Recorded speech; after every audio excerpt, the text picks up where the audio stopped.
With me today is Tom Hobby, Yosemite Clean Energy's president and founder. He's worked in academia as a research economist and as a consultant focusing on forest and agricultural stewardship, innovation, and technology. Not only is he known as Tom Hobby, but also the Sierra Lorax or Time Bomb Tom. So before we get into our topic today, forest stewardship, would you mind sharing with us how you got the nickname Time Bomb Tom? All right, I'll be short about this. So I moved to British Columbia in 2002 and went back to school and studied forestry, forest economics. And really my research topic was how to reduce hazardous forest fuels and reduce the risk of, the wildfires, which even then were troubling to me, but realized that there weren't a lot of people writing about this. And I wanted to have some answers academically. So that was my research topic. And so after getting tooled up and support, my graduate work was supported by the Canadian Forest Service, actually paid my scholarships in Canada. So when I was done, I went to work at Royal Roads University in a forestry research center. So I was a researcher, and I wrote a grant really to study this topic of forest fuels. And really what spawned it, there's been, even back in the 2000s, there was a huge fire season, 2004 in British Columbia. Had massive devastation, burnt a town of about 400 homes in Kelowna, and there was a huge response to that. And so as I began my research, I looked at what the Canadian Forest Service was doing and some of the British Columbia Forest Service and their plans for community wildfire protection. And as I drilled into the model, I realized, first of all, they didn't have any real inventory by which to make these, models. And I thought, well, okay, let's start looking at modeling. So I studied the model and found out they were using a model that was based on the boreal forest, which is basically flat and small trees that don't have a lot of mountains. And so I started looking at that as an issue, and I realized quickly that the maps that they had, I thought, well, what if we really went out and did inventory and used some more robust models? And I didn't create the models. I just borrowed some models from the United States, from the Forest Service, basically. And I got a grant to go collect some data on a First Nations reserve, the St. Mary's Band. And when we put in those 100 plots, these were all in areas that were not supposed to have a high hazard. Well, when the data got run through the model on basically a fuel hazard model, we had 95% of our plots in the high hazard index for crown fire. So what that told me is that without a real inventory, the maps and the modeling that they'd done, the previous models, really didn't make any sense. And so when I finished my research study, I just deposited it in the library. I had to just do it as a deliverable, and the British Columbia Forest Service, they put it in their library. And literally I was on kind of a family holiday and actually on the way to a conference in Whistler, and I got a call from the news media saying, hey, we read your report and we want to come interview you. I said, well, I'm kind of on a holiday. He said, well, we'd like to do it today. So they actually literally flew to Whistler with a TV crew and tracked me down at the side of a mountain. And that's where I gave the interview. And I just told them straight up, said, well, they asked me the question, are we prepared for wildfires in British Columbia? And I said, what I told you about the research. And I said, basically, we're sitting on a time bomb. So when I said that, it went, back then we didn't have all the social media, but it literally did go viral. By Monday, I had an op-ed basically in the Vancouver Sun that the forest minister had written kind of a rebuttal, all the things they're doing to help reduce wildfire hazards. So it kind of started the hornet's nest. And I got involved with a lot of different groups, subsequent to that I was involved with university, some other groups in forestry. One was a kind of an audit group, was really looking at forest fuels and some of the technical issues. So that got me loaded and dangerous, and here I am, basically saying the same story. We haven't changed much in 20 years. We just haven't been really doing a good job of inventory and modeling, and really, because of that, we haven't known how to make good action plans, forest stewardship plans. So we're behind on our activities, and it's time to make a change. So there you go. Definitely. And you mentioned this high hazard index. And what about a forest in particular contributes to it being really susceptible to fueling a wildfire and really contributing to what we in California call wildfire season? Yeah. Well, what's really happening is, we have, basically excluded fire through our fire suppression for 100 years. And then our forest practices, our silviculture and our logging practices, have led to a forest that's changed its dynamic, its structure, the composition, the species mix. All this has changed in California and really throughout the Western North America in a lot of cases, that we don't have the same forest as there was when the Native Americans were here 150 years ago before, settlement. So because of that, we're seeing, much more densely packed forests with ladder fields where we have, seedlings and saplings and trees. So when that fire starts with the wind, it carries to the top of the trees and that becomes the crown fire. So that's really the problem. We've just got overdense forests, and then you add drought and beetles, they're all dead, and we just have a mess on our hands. So we obviously can do a better job, but in particular, the last, say, 30 years, since really some, I think, extreme environmental litigation and pushback from environmental groups to stop almost forestry in its tracks on federal timberland. So the U.S. Forest Service harvest has declined over 90% in the last 30 years. And what that's done is because we've kind of locked up the forest, hey, the trees don't vote, they don't care who's in office or even who's the manager. They keep growing, right? And so what's happened to these forests will continue to grow. They're out of balance for the natural ecosystem. And honestly, fire is the tool that's doing it. And, some environmental groups and people think that, hey, just let fire take its course. That's been kind of some of the mantra of some people. But I'll go into my interview and give them more detail, but that is definitely, without unequivocally, the wrong approach because of the fire severity. The damage it's doing to our soils will last for hundreds and hundreds of years if we don't change. So we got to do something now. We can't wait another 30 years and watch. We had 20% of our forests burn in California, and really in about 2 years. That's not acceptable. Yeah, and you mentioned 20% of California. So what about California compared to other states really contributes to this environmental damage and wildfires? What about California forests leads us to this problem in particular compared to other states? Well, anywhere there's, federal U.S. Forest Service, which in the West, there's over 100+ million acres of, federal timberlands. I think that's the problem. It's intermixed with private timberlands. California actually is about 50-50 private timberland and federal timberland. So on the private, about 25% of that total is in, I call it industrial forestry, where we have big forest companies that really manage lands actually quite well. They, for fire in anyways, people might argue that they're still clear cutting and that shouldn't be accepted. But as far as fire, where we have groups like up in the Creek Fire near Shaver Lake, Southern Cal Edison has 20,000 plus or minus acres there that the fire hit that ground and it went to the, basically went on the ground, and they didn't have crown fires because it's been managed. Everything around it with the Forest Service got nuked. So obviously, people that have incentives to manage their land or have the ability to manage that land and it's economical, it's happening. The problem with the Forest Service is it's kind of the chicken and egg. In the past, when we had a timber sale that would go forward, a percentage of that timber sale, I call it the stumpage, stayed in the local community and really fed the Forest Service for their, their staffing and all the planning. So really by cutting out the forest industry, we've lost revenues where the forest used to make money for the federal government and provide money for schools and all that stuff. And now it's a liability. It's costing, billions of dollars a year to manage the Forest Service versus being an asset that's generating revenue. And that's part of the problem, that there's not enough, quote, budget even to do this management is billions of dollars. So that's the problem. Yeah. And so you mentioned using fire as a tool to fight fire, essentially. And how does that really work? How, if you were to explain it in a very simple way, how does fighting fire with fire work in our California forests?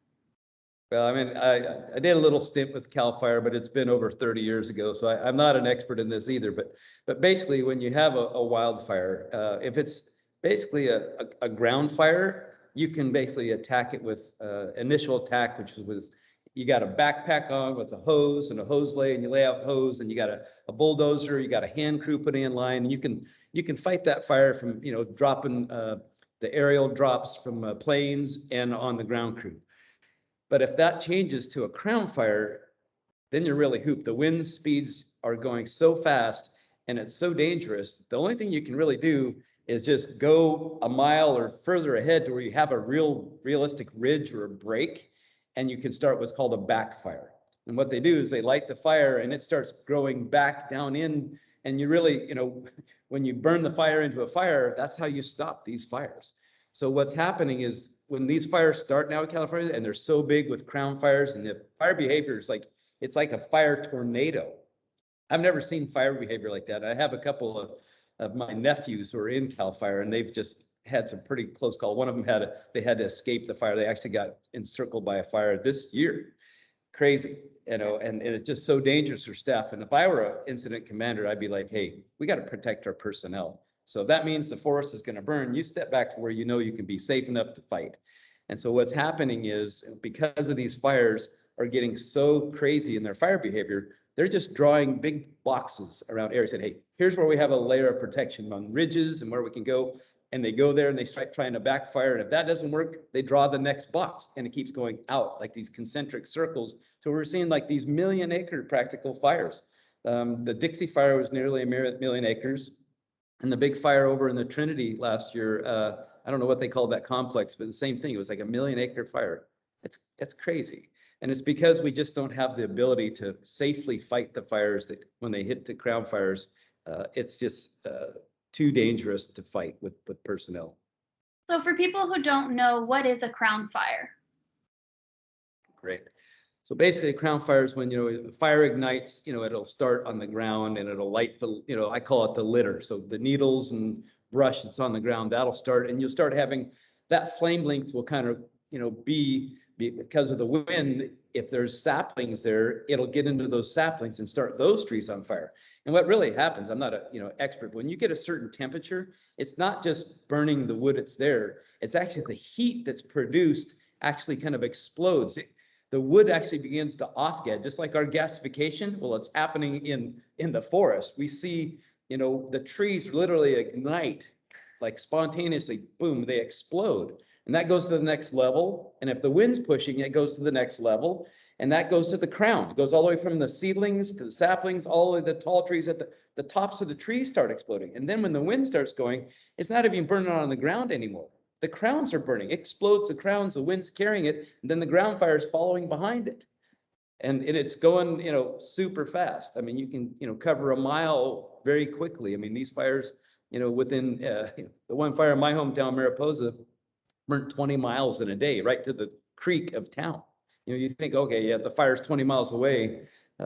It's not that way anymore. It's, fires are burning 20 plus miles in a day. Unheard of, crazy. Yeah, and you mentioned that fire in Mariposa. Other than, what we're talking about, fighting fire with fire, what other forest stewardship methods do you believe that could have been done to prevent that from happening? Not just the Mariposa fire, but lots of the fires in California.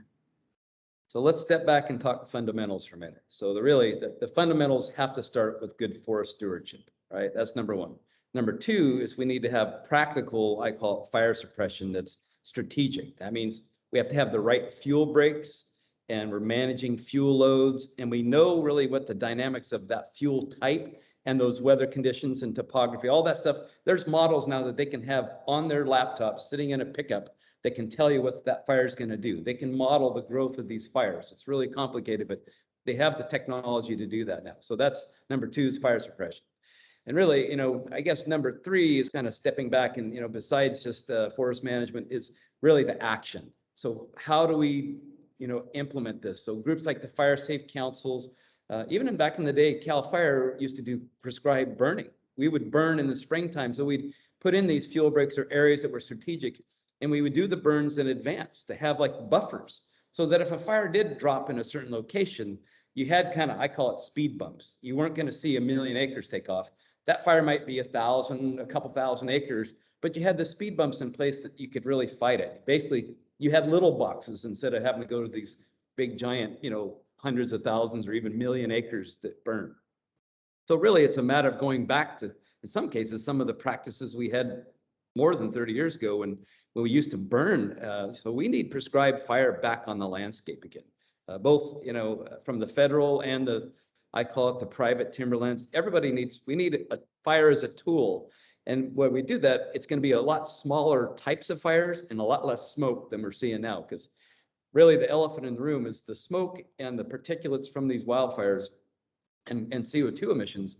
It trumps all of CO2 emissions in California from transportation industry. So if we don't handle fire and manage it, all this other stuff of making clean fuels and riding your bike and having electric charging vehicles, it's moot. It doesn't make a darn hill of beans. So we got to really deal with the fire issue if we're going to be effective for climate change and maintain our, everything from our air quality, et cetera. No, definitely. And you mentioned that within the last 30 years, a lot has changed. And would you contribute our lack of forest stewardship to fear? Fear that, burning is always bad, to be blatant? Well, part of it is just resources. It's financial. Like I said before, we had more money into these pots that were doing prescribed fire, and and the Forest Service had more funds just because they were making money off of the timber. So really, we need a new way of funding, funding mechanism to go back to some of these stewardship practices. So right now we can't just go out and burn. I'll just be frank about that. That's just, again, the time bomb is there. We have to come back and get boots on the ground, start with a thinning, starts with planning. So we need, number one, we need an inventory. Number two, we need a good forest stewardship plan that's comprehensive for this whole state, looking at, watershed, fuels management. A full stewardship plan needs to be rethought in California. And actually, I've been advocating to do that, with our Butte Fire Safe Council doing more than a study, but really it's a plan to manage our forests.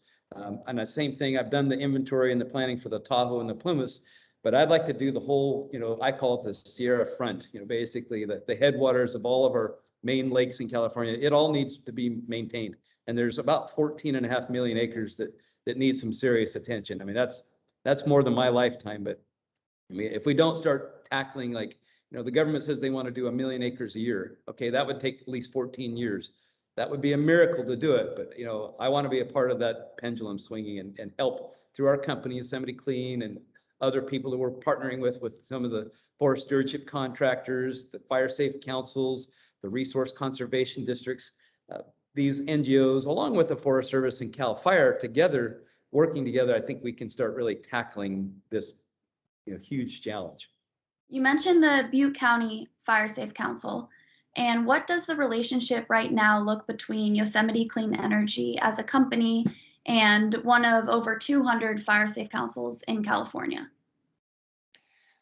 Well, it's a good question. We're really keen on, the Butte Fire Safe Council has been our champion really for that region for our Oroville project.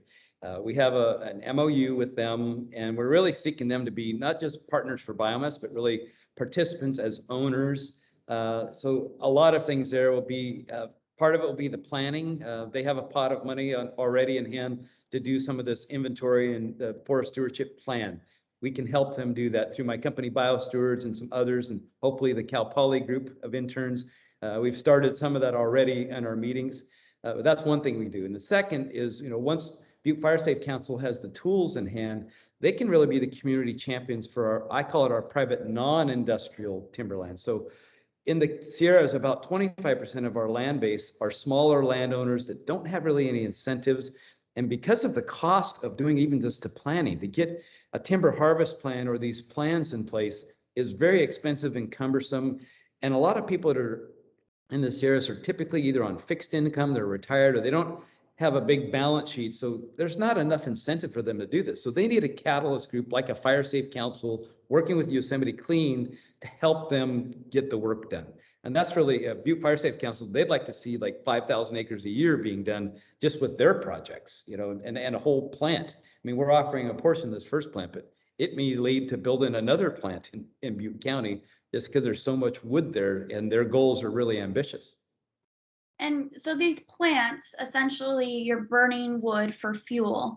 And that can be a little frightening to people at times because burning wood for fuel, you might think people are going out there and clear cutting our forests, gathering whatever wood they can. But for Yosemite Clean, what are our sources of wood? What exactly will be collected for biomass? Yeah. But first, I got to do a little correction. So we are not burning wood. Gasification has a legal definition that we're basically without combustion and oxidation process that takes the wood, which is cellulose and lignin, and pulls it apart into its chemical constituents. So that's the first thing. It's a much cleaner process. It has a legal definition. So we're not, quote, burning, as it were. In California terms, we're fighting at the federal level. Right now, we just submitted a legal definition from our Repotech from Austria, our engineers with Primoris. We actually wrote a legal definition and sent it to our association to say, hey, look, we want to change the definition of gasification with the Department of Energy because it's not including our indirect gasification process, which is very novel and unique. So first of all, it's a much cleaner process. So sorry to be stepping in, but I wanted to say that. So once we for the better, getting it, correcting that.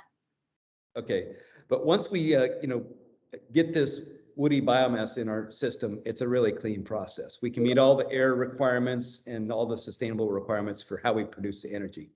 But to your question about where is the source of this biomass coming from? So really, it's basically on the forest side, we have three main sources, I would say. I mean, number one is really from the thinning that comes from forest stewardship. That would be a part of a fuel management plan. So we're again taking small trees, I call it thinning from below. So we leave the big trees and we make down to a density of trees, and we actually look at the structure too. So we're taking out the middle layer of flatter fuels, trying to leave the big trees, and we leave enough coarse woody debris and stuff on the ground. We're not just raking the forest and just leaving a few big trees. It's a strategic plan that'll be number one. Number two is just from the typical forest harvest operations are the residuals. So the tops and branches and broken trees and even logs that are non-merchantable, like dead trees that are beyond ability to make lumber. We can take those residuals into our plant and use that for energy as well. So that's number two. And number three, I call it as just advanced silvicultural practices where you're doing a commercial thinning on timberlands. So it's maybe not so much for fuels reduction, but just part of forest operations that a forest company would use. We have a home for that wood, or even the Forest Service. It's just part of your silvicultural plan. So that's on the forest side. And then agriculture, all the orchards that are into their useful life that right now are being removed and don't have a home and are being burned in the open, we can remove those trees and use them for our process. Definitely. And so you mentioned the partnership between the Oroville plant of Yosemite Clean Energy and the Butte County Fire Safe Council. How will communities like Butte County benefit from having a role in these plants that Yosemite Clean Energy is building? Great. Well, the answer is we really created a bottom-up company that our owners are the true beneficiaries of the plant. So Butte Fire Safe Council, say, end up owning 10% of the plant. The revenues generated not just by the fuels that they bring in and get a payment at time of delivery, they'll take some of that profit and plow it back in to doing more stewardship. So that's their goal, is to have a self-funded mechanism. So instead of being grant funded on everything, they'll have an income base that they can go out and do work. So it accelerates them to reach their goals. And that's really the message to all the fire safe councils in places in California where there's ample wood for us to be a part of. We say that's kind of our philosophy as a company. We'll help you grow kind of organically from the bottom up, a biomass plant that can help generate funds that come back to the local community to do more advanced stewardship and reduce the fire hazard, which is plaguing our state. And I also want to talk about the fire severity and really what's going on with soils and watersheds, and why we need to really, really advocate to allow a certain level of, this stewardship is going to have impact. You do see tracks on the ground, but the trade-offs is what I'm calling it. That we're still able under our plans to manage everything that walks, crawls, flies, or swims. We're going to be able to have a home for that, and we're going to manage sustainably. So all the NEPA and Environmental Protection Act, all the California Forest Practice codes, everything can be met. And that's where we just want to be transparent with environmentalists and saying, like, look, we'll make sure that we have best practices and accountabilities in place, that every stick of wood is going to have every load will have a scan of a RIFD chip where that wood came from and the plan that gave authority and how that forest is managed. And when that wood comes across the scale, we know where every piece of wood is coming from, and to prove that that is really sustainable. So we're not out raking the forest. We have a plan that starts the whole mechanism. We're tracking everything. It's accountable. And that's part of our mission, but also our promise to our, kind of the end of the day to society, that we're doing the best, the best that we can with, good evidence-based science. And there's no greenwashing here. This is the real deal. We have real science and we have a real solution. And I think, this is the hope that I have, that we can actually get that communicated in a way that people will join us versus resist and cause grief. Just to kind of end our discussion today, I know this is a very broad question, but what is your hope for the future of our forests? Let's say like 20 years, what changes do you want to have seen made? And what do you think the beneficial consequences of these changes will be? Great question. Well, I'd hope to see at least 50 Yosemite plants in California and 150 across the United States. That every little town can get 5,000 acres a year, cleared and being able to be maintained sustainably, that we don't have all the threats of fire. So let's start around our communities and get them protected. And then let's go all the way to the tops, to the watersheds, to see healthy soils, healthy water, cleaner air, habitat for every species that's, of a concern, and a place, the forest that we love and can enjoy and camp and play and everything that we want our forests to be, which are really, it's like a sacred space to many. And right now we're just seeing all of those places that are special just get devastated. It's heartbreaking for me to go back to where I lived and, went for 50 years to my swimming hole and see it totally black and nuked this last summer, and it was sad to see that, because we just haven't managed our forest. So my hope is that my children and children's children someday